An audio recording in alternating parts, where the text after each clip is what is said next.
I never thought I'd be the guy sharing this kind of story on YouTube. But here I am, sitting in my old armchair in this quiet little house in Willow Creek, Montana, looking back on what felt like the biggest screw-up of my life and how it all turned around in ways I couldn't have imagined. It started a few years back when I moved into this neighborhood, thinking it'd be a fresh start after my divorce. But man, was I wrong. Right from the jump, I clashed with the HOA president, this slick guy named Harold, who ran the place like his personal kingdom, enforcing rules that seemed designed just to make folks miserable. I mean, one wrong move on my part painting my fence a shade too bright without approval and suddenly I'm the villain, facing fines, nasty letters, and whispers from neighbors who saw me as the troublemaker stirring up drama over nothing. It all kicked off that hot summer afternoon when I decided to spruce up my yard.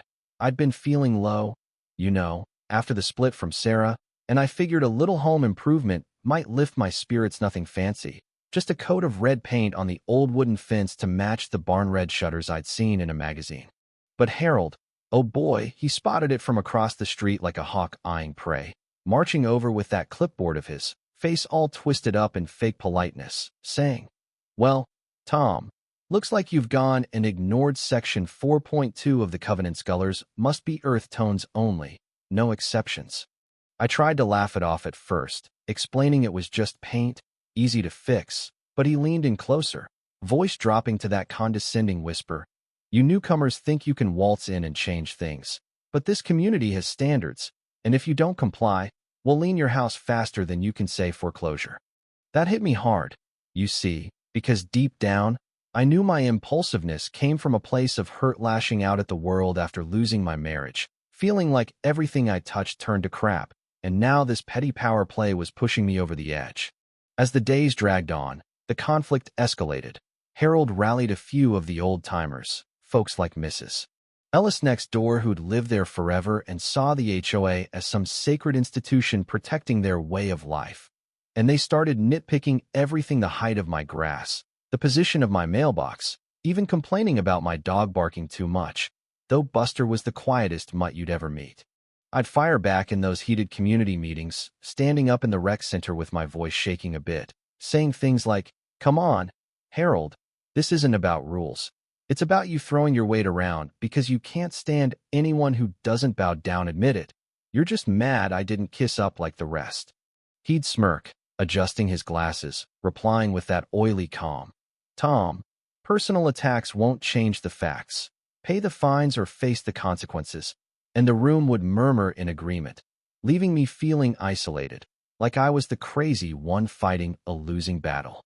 But what really gnawed at me wasn't just the money or the hassle, it was the regret bubbling up inside, realizing my initial snap decision with that paint job had snowballed into this mess, born from my own unresolved anger, making me question if I was doomed to repeat the same mistakes that wrecked my marriage, alienating people without meaning to. Looking back, that low point hit me one rainy night when I got another violation notice slapped on my door, this time for unauthorized landscaping, after I'd planted a few wildflowers to remind me of my grandma's garden back in Ohio. I sat there on the porch, beer in hand, staring at the muddled yard, thinking, God, if you're up there, why do I keep messing up like T-Sam? Am I just broken? Or is there some point to all this chaos? It wasn't like I was some big churchgoer back then. More of a lapsed believer who'd pray occasionally when things got rough. But that moment felt different, raw, like the weight of my failures from the divorce where I'd let pride ruin what could have been fixed. To this neighborhood feud was crushing me, and I whispered out loud, "If there's a way out of this hole I've dug, show me, because I can't do it alone." Little did I know, that quiet plea was the spark. The next day, I bumped into an old neighbor, Mr. Jenkins, this retired vet who'd kept to himself mostly, and over coffee at his place, he shared his own story, how he'd once been in a similar spot, clashing with Harold over a shed he'd built without permits, driven by grief after losing his wife, but finding peace through a local Bible study group that reframed his mistakes as part of a bigger plan. Mr. Jenkins didn't preach at me. No, sir. He just handed me this worn-out Bible, pointing to that verse in Psalm 33 about God's eyes being on those who hope in his love, saying softly, "Tom, we've all got scars from our stumbles. but they're not the in theory, just the setup for something better if you let him be. That conversation stuck with me. You know, like a seed taking root. I started showing up to that Bible study, awkward at first, sitting in the back of the community hall with folks I'd barely nodded to before, listening to stories of people like me who'd hit rock-bottom betrayals, losses, bad choices, and how they saw God weaving those threads into something meaningful, not judging but redeeming. It shifted things inside me, slowly at first, making me see my fence-painting fiasco not as a dumb error, but as a detour that exposed my deeper hurts, pushing me toward healing I wouldn't have sought otherwise. And as I dove deeper, reading about Joseph in the Bible's sold out by his brothers, jailed on false charges, yet rising to power, I started to chuckle at the parallels, thinking, man, if God could turn that betrayal into saving a nation, maybe my little HOA war isn't beyond fixing. The turning point came unexpectedly during one of those tense HOA board meetings a couple months later.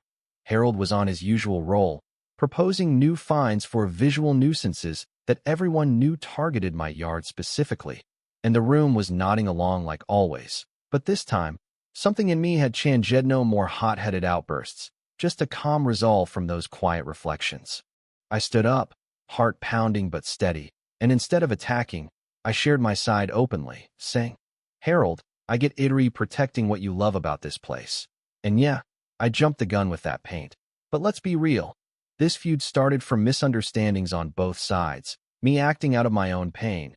You may be holding on too tight to control because of whatever battles